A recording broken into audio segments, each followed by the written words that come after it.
तो दोस्तों, अगर आप बीएड के पाठ्यक्रम के किसी भी वर्ष में किसी भी सेमेस्टर में एनरोल्ड हैं, आपको कोई समस्या हो रही है आपके कोर्सेज को पूरा करने में, नोट्स बनाने में, आंसर कैसे लिखना है या किसी प्रकार की भी समस्या, असिस्टेंट और गाइडेंस या 1-to-1 इंटरेक्शन के लिए आप मेरे बैचेस को ज्वाइन कर सकते हैं। बैचेस ज्वाइन करने का सिंपल और सरल तरीका है, आप मुझे व्हाट्सएप कर सकते हैं इस नंबर पे with your name and your year. आप किस सेमेस्टर में है इतना बताएं और बस लिखें I want to join premium courses. मैं आपको अपने प्रीमियम बैच में ज्वाइन कर दूंगा। दोस्तों नमस्कार और स्वागत है दोस्तों आपका आपके ही यूट्यूब चैनल बीएड एग्जाम पर। और आज का हमारा टॉपिक है पेडागोजी ऑफ सोशल साइंस। जी हाँ दोस्तों, पेडागोजी ऑफ सोशल साइंस से आपका ये सिलेबस का भी पार्ट है। तो आप जब भी पेडागोजी आप चाहे सोशल साइंस पढ़ें या किसी भी पेडागोजी सब्जेक्ट को पढ़ेंगे, आपको ये क्वेश्चन आएगा कि at primary level, at secondary level, at middle school level जो भी पेडागोजी सब्जेक्ट पढ़ा रहे हैं उसका क्या ऑब्जेक्टिव होता है। तो फिलहाल यहाँ पर हम सोशल साइंस की बात कर रहे हैं। तो यहाँ पर क्वेश्चन बनता है आपका कि objective of teaching social science at primary level, यानी कि प्राथमिक स्तर पर सामाजिक विज्ञान पढ़ाने के क्या उद्देश्य होते हैं, क्यों पढ़ाया जाना चाहिए। तो आइए इस क्वेश्चन का आंसर देखते हैं। चलिए, क्वेश्चन बहुत अच्छा है दोस्तों, बार बार क्वेश्चन जो आपके एग्जाम में आया वो ये है कि explain the objective of social science teaching eight primary stage या प्राइमरी लेवल। प्राथमिक स्तर पर सामाजिक विज्ञान शिक्षण के उद्देश्यों की व्याख्या करें। इसको समझाना है कि भाई प्राथमिक स्तर पर सोशल साइंस जो है यानी कि सामाजिक विज्ञान जब पढ़ाते हैं उसके क्या उद्देश्य होते हैं। उद्देश्य आपको पता है, उद्देश्य का मतलब कि ये आप प्राप्त करना चाहते हैं।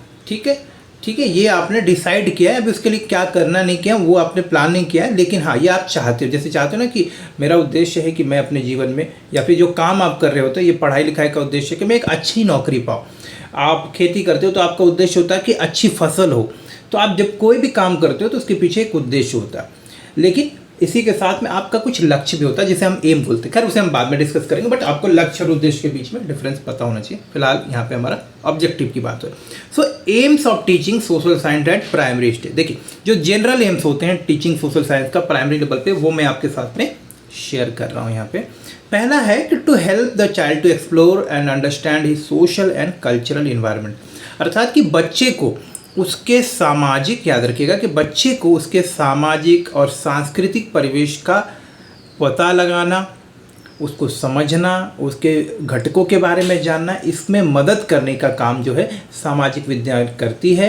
यानी कि सामाजिक विज्ञान अध्ययन कराने का या पढ़ाने का उद्देश्य सबसे पहला ये होता है कि जो हमारे छात्र हैं, जो नए नए बच्चे हैं, जो अभी बच्चे इनका विकास हो रहा है मानसिक और शारीरिक, अभी स्कूली शिक्षा लेना उन्होंने शुरू किया है, जो आगे चल के एक समाज के अभिन्न हिस्से बनने वाले हैं, अच्छे नागरिक बनने वाले, वो अपने समाज को, अपनी संस्कृति को, अपने राष्ट्र को, अपनी जिम्मेदारियों के प्रति तैयारी कैसे करेंगे, उनके बारे में जानेंगे कैसे, कहाँ पे है वो, अपनी संस्कृति का क्या महत्व होता है, उनकी क्या जिम्मेदारी होती है, सामाजिक मूल्य क्या है। इस तरह की बहुत सारी चीज़ें सीखने में जो है सामाजिक विज्ञान का जो अध्ययन है वो मदद करता है। तो टीचर जब आपको सामाजिक विज्ञान पढ़ाता है तो कहीं ना कहीं वो आपको इस योग्य बनाता है कि आप अपने समाज को समझ सकें, अपनी संस्कृति का ज्ञान ले सकें, अपनी संस्कृति को आगे बढ़ाएं, देश में अपने योगदान को बढ़ाएं, राष्ट्र के विकास में मदद करें, और सबसे महत्वपूर्ण बात है आप एक अच्छे और जिम्मेदार नागरिक बनें।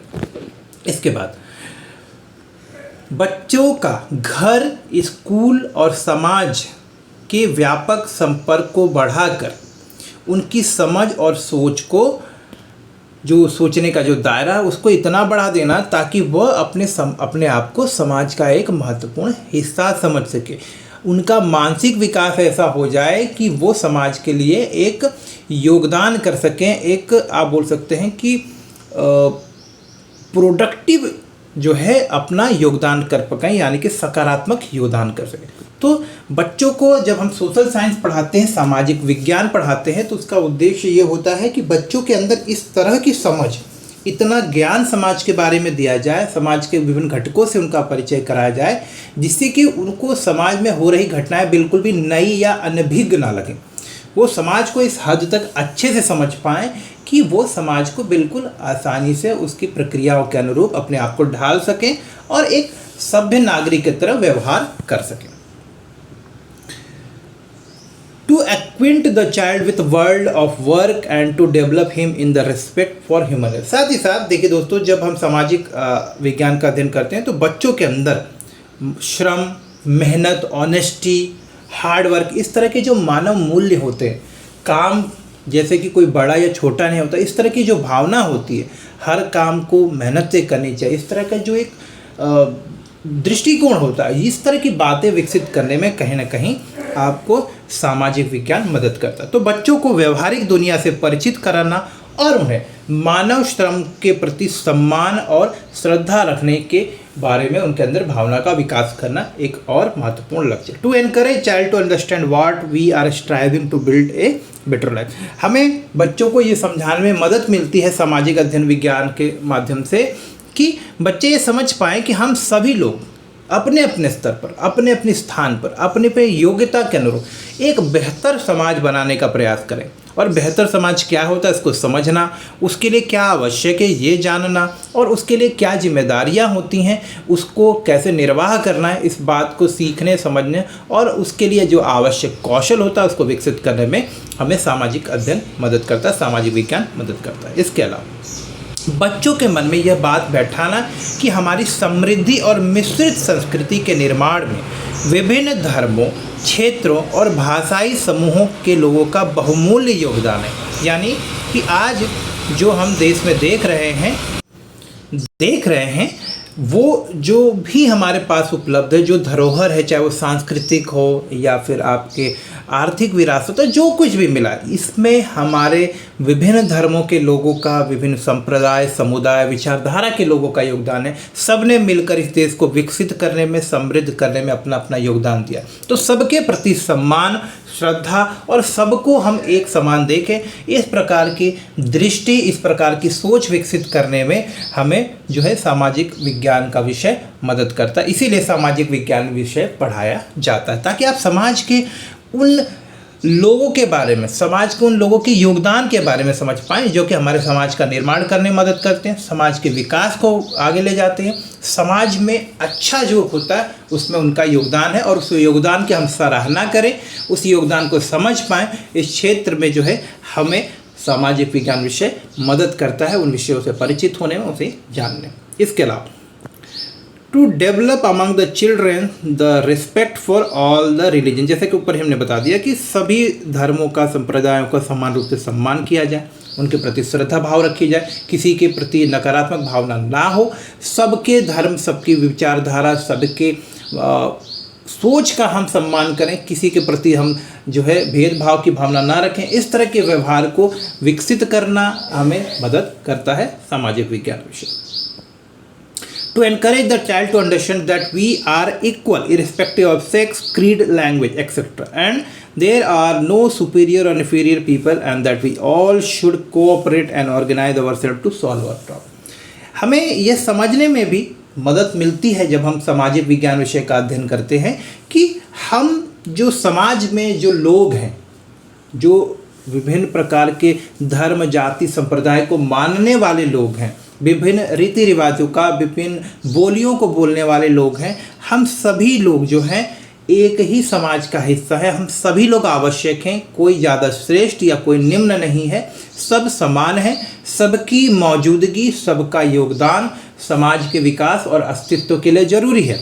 तो हमें अपनी समस्याओं को जो हल करना है उसके लिए हर एक व्यक्ति का, समाज के उच्च वर्ग का हो, निम्न वर्ग का हो, कोई भी व्यवसाय में शामिल हो, किसी प्रकार की योग्यता वाला हो, हर एक व्यक्ति की क्षमता का, उसके योग्यताओं की आवश्यकता पड़ती है समाज को विकसित करने में, समाज को आगे ले जाने में। तो सभी लोग योग्य हैं, सबका सम्मान करना चाहिए, सबके समानता का व्यवहार हो और सभी लोगों को प्रेम और सम्मान के साथ में देखना चाहिए। To impress the child that India with its cultural heritage is one of the important countries of the world and that is active in promoting peace, understanding and cooperation among the nations of the world। इस बात को समझने में मदद करता है कि हमारे सामाजिक विकास कैसे हुआ, हमारा आर्थिक विकास सामाजिक विकास से कैसे जुड़ा हुआ है, और आर्थिक विकास, सामाजिक विकास कैसे एक दूसरे के पूरक है और साथ ही साथ चलते हैं।